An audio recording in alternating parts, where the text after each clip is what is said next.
Hey, this is Francisca, and this is my mid-crisis life. So today I find myself very angry. Today's a very angry day. Been angry all day. I think I've been angry for a few days actually, but today's the first time that I've truly felt it. I did like a meditation earlier today, and that 2-year-old me popped up again because she's got some unresolved issues that clearly I've not worked through yet. And she really wants to have a conversation with my mum. She really wants answers to some questions, like why? Why wasn't I good enough? Why didn't you love me? Why did you reject me at such a young age? What did I do wrong? Like, why? It's a lot of why. And the thing about why, right? I always try to remember it when I'm talking to my kids. And I try to teach anybody that has kids to think about this. Why is a very blame-led question. As soon as you ask someone, why did you do that? Why didn't you do that? Why aren't you doing this? It immediately puts somebody in a defensive position. So I always try when I'm talking to my kids to not ask why. When I'm talking to anyone really, I try not to ask why. I try to ask instead, well, what happened? Or tell me more, or what was the reason for this, or how come, or whatever, right? Because they're just more open, conscientious ways of asking somebody what their thought process was without it being like a blame-led thing. But it's funny that my 2-year-old doesn't really give a fuck. She wants to know why. Why the fuck did I have to be dealt these cards? Why couldn't this person just show me a little bit of love, a little bit of kindness, a little bit of compassion? Like, why did it have to be the way that it was, right?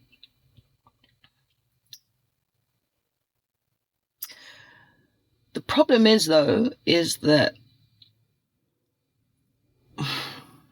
whatever way I go about it, whatever way I wanted to ask my mum those questions, I really don't think I'm going to get an answer. My mum has a tendency to deny a lot of the things that happened to us when we were kids, a lot of the fucked up shit that she did. She still continues to behave in a way that's very toxic at times. And trying to reconcile these feelings that I have by asking my mom to give me answers and closure, it's never going to happen. This is why I've decided instead, and I decided from a young age, I'm just going to work on myself because I don't feel like the answers are over here. And it kind of speaks to what I was talking about the other day around detachment and detaching myself from the expectation of that relationship. But the thing is that 40-year-old Fran can do that and has been doing that for a very long time. But there's a 2-year-old that's really fucking angry, and rightfully so, is really fucking angry and wants some fucking answers, wants some justice, wants to be justified and acknowledged for the pain that she feels. And the thing is it's never going to happen if I'm looking for it from my mum. It's never, ever, ever going to happen. So I have really made a decision throughout my life to stop plaguing myself with having to know why, and stop being bitter about the fact that it happened and I'm not going to get an answer, and I'm never going to get an apology. I'm never going to get any recognition. I'm never going to get any acknowledgement. None of that is going to happen. It's never going to happen. But what I think is really interesting is that, so this has been a process, right? It's not been something that happened overnight. I didn't just wake up one day and say, okay, cool. You know what? I'm just going to let it go. It's taken a while, and it's gone through a number of different iterations, a number of different stages. Starting with like trying to understand my mum, trying to talk to her about these things, and just get a grip on kind of what happened throughout my childhood and why it felt so painful, mostly, like a lot of the time, why there was such a massive disconnect, why I felt like I wasn't loved, why I was treated so poorly, you know, why fucked up shit happened, the fucked up shit that did happened. And that was met with a lot of resistance and a lot of anger towards me for bringing these things up, for bringing these things into reality that other people don't want to deal with. And that's both my mum and my dad have been like that. And then I went through, like, you know, this whole forgiveness stage, this whole like benevolent stage. But to be honest, looking back, it was a little bit arrogant. It was a little bit pompous. It was a little bit conceited without it meaning to be. But it was kind of like me saying, you know, Mum, I forgive you, because you know what? I'm such a bigger person than you. So much better than you. Like, you know, and you did all these awful atrocities, and there, I forgive you. And my mum could not handle it. She would literally like fly off the handle, attack me verbally, physically, say the most nastiest things to me whenever I tried to come to her in that way. And I couldn't understand it at the time, but looking back on it, I can kind of get why it was so painful for her for me to come like that. The interesting thing is, though, is that when I finally worked through a lot of it, like, I think it's never going to be something that I've ever fully reconciled inside myself, because these are like deep wounds. Like, it's deep trauma that's happened pretty much since like birth, you know, to the point I'm now having to deal with this 2-year-old me who's fucking pissed. Like, she's pissed. But once I kind of like started working on getting all of these dormant, stagnant, repressed emotions out of me, actually what happened is I stopped coming with a certain energy towards my mum, because I had let go of it. Like, I had let go of it in a really tangible way, even though it's intangible. It was like palpable, right? That there was no longer this energy around it, whether it was hatred or like confusion or forgiveness or whatever, right? And I found that once my energy changed towards my mum, her energy changed a lot towards me as well. And it is something to do with kind of like deciding to be at a certain frequency and people having to meet you at that frequency if they want to stay in your life, right? But I think also when I think about my mom, and I don't know if this is true, this is just my view, right? I think that there is a part of her that feels really ashamed and feels really broken and really guilty for the things that she did to us when we were children. And any mention of it gets met with like viciousness, like absolute viciousness. But the thing is that once my energy changed, it kind of seemed like she didn't have to constantly be on the defensive. So she wasn't immediately defensive. She wasn't immediately attacking, like, because, you know, attack is the best form of defense, right? She wasn't like that the minute that I brought anything up, because there wasn't this kind of undercurrent, this subtext of like, you fucked up. Like, you fucked up so royally. So she didn't feel like maybe she needed to defend herself in that way, which is a really good thing. And we have been able to have some conversations about things that went on in my childhood, but more from her point of view. So understanding her relationship with my dad, the things that she went through, the things that she was struggling with. We've still never really had a conversation about the impact, the long-term, like deep-seated impact that these things that happened had on me and had on my brother. That's still something that can't really be breached, to be perfectly honest. And to be fair, like, in some ways I've been able to have some closure that I've given to myself, because firstly, I understand that being a parent is not easy. It's actually really difficult. And actually, you know what, when you're struggling with your own shit, it's easy to make mistakes and it's easy to fuck up really badly with your kids. So I understand that being a parent now, and it gives me a little bit more perspective. Also, I feel like, you know, I'm actually really happy with the person that I am. And all of the things that I went through molded me into that person. And if you took even the tiniest little hour out of my life, then I would probably be someone completely different. And I don't know who I would be, and who knows if it would be better. So actually, I'm quite grateful for the things that have happened to me, because they've created me, and I really fucking like myself, actually. I'm really proud of myself, actually. Also, the other thing that I thought about was actually maybe the fierceness with which my mum has to shut down any conversation about those things that went down when we were kids. Yeah, it's hard, because it means in some ways I'll never be able to actually get to the source and maybe have that closure that I need in terms of my mum acknowledging it. But there is some level of acknowledgement, because for her to respond like that, it shows me actually how deeply impacted she is by her own behavior, because she can't even look at it. So in some ways, even though it's completely twisted and it's very toxic and it's augmented for sure, like, in some ways it does demonstrate that my mom does love us deeply, but maybe just didn't know how to properly. And, you know, that fits with what I know in terms of my mom's childhood and how she grew up, and, you know, the complete lack of emotional availability that she had with any of her parents, or like any connection really. So I get it.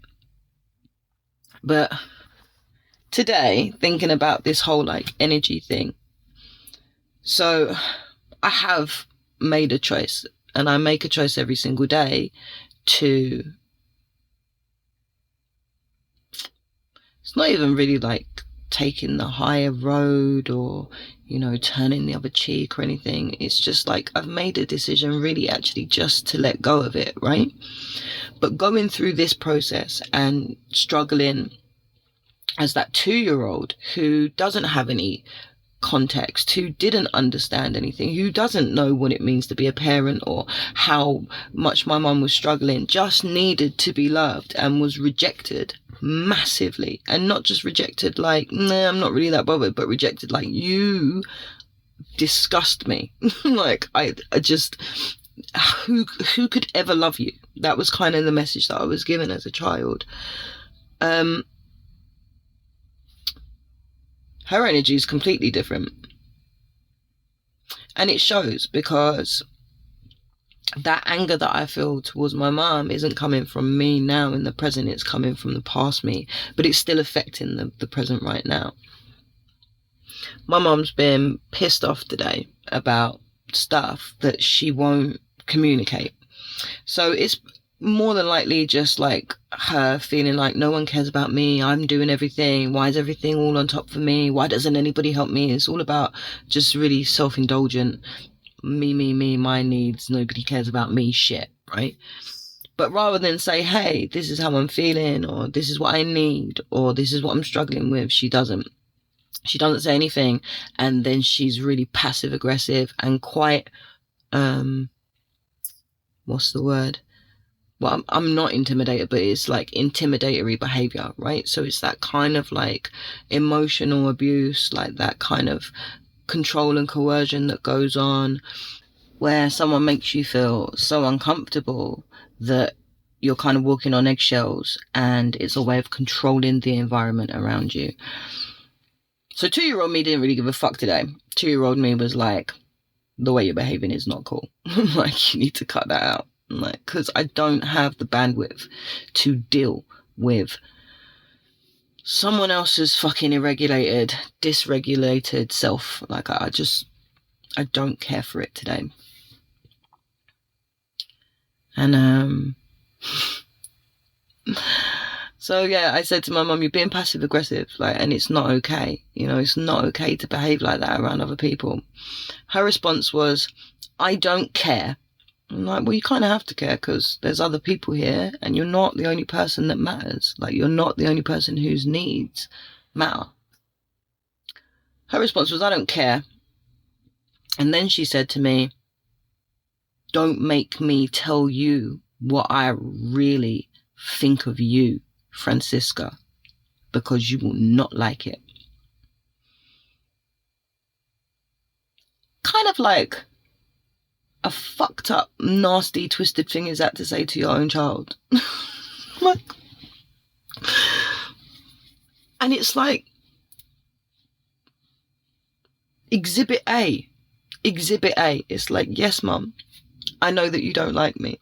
I know that you don't respect me. I know that you think poorly of me. Like, I'm well aware. I've known it since I was 2. This is what I'm fucking dealing with right now. Like, you're literally playing out in front of me, like, the trauma that I've had to deal with my whole fucking life, you know? Like, what a fucked up thing to say to your kid. Like, don't make me tell the truth about you and what I think about you. Like, okay. Well, we could all do that, couldn't we? Like, but I choose not to. Like, I choose not to. But it just shows that when your energy, when my energy, when anyone's energy changes, the equilibrium that has been created through the prior energy changes again, and it creates an imbalance. But the thing is that as much as I'm an adult and as much as I've got all of this perspective, as much as I've done all of this work, I don't have to be responsible for that. I don't have to be the one that's solely responsible for keeping an equilibrium of balance and emotional health, you know, between me and my mum in this relationship. She's also here, you know, and it makes me question, if I stopped taking the time to invest my energy into doing that, what our relationship would actually be like. It makes me question, is it not time, maybe, for me to say, hold on a minute, like, fuck you, like, fuck you. Fuck you and your opinion, like, and your nasty way of talking and your passive aggressive shit. Like, is it not time to say that? But the thing is that it reminds me of what I was saying at the beginning of this, that I'm never going to get the closure that I need. That being angry, as much as it is important for me to acknowledge and recognize it now, staying in that anger, because anger can be very empowering, right? And it can be very intoxicating, actually. And sometimes we just like to be angry. Why? Because it shifts some of the pain into something that's a little bit more manageable, that can be kind of spearheaded at something or someone. And all those pheromones that we get from that big explosion are very nice. And sometimes we can be addicted to feeling that way. And sometimes the anger is the only cord that we have left to that person. If we can't love them, if we can't remember them fondly, sometimes the anger is the only thing that we have left, right? So even though, yeah, it's really important to feel it in the moment, it's not good to kind of wallow in it. And it's not good to feed it either. And it's not good to look for reasons and other things and remember more stuff that's going to make me angry. If that stuff needs to come up, then it will come up naturally. And it's just like, there's no point me trying to have that conversation and find that closure outside of myself, because it's not going to happen. So what I'm going to do, I'm going to do this thing. It's called like 2-chair work, 2-chair therapy. I don't know what it's something like that. I'll try and find the proper details. But basically you sit an empty chair in front of you and you have a conversation with someone that you need to have a conversation with, that maybe isn't going to be receptive to having a conversation with you. And you move back and forth, and it's crazy because you begin to inhibit that person's space and that person's thinking. And you can say the things that you need to say, and you can get answers a lot of the time, without having to actually go through the pain of trying to confront someone, and then the disappointment of being dissatisfied with not really getting any closure. So yeah, I'm going to go and do that, and I think that's all for today.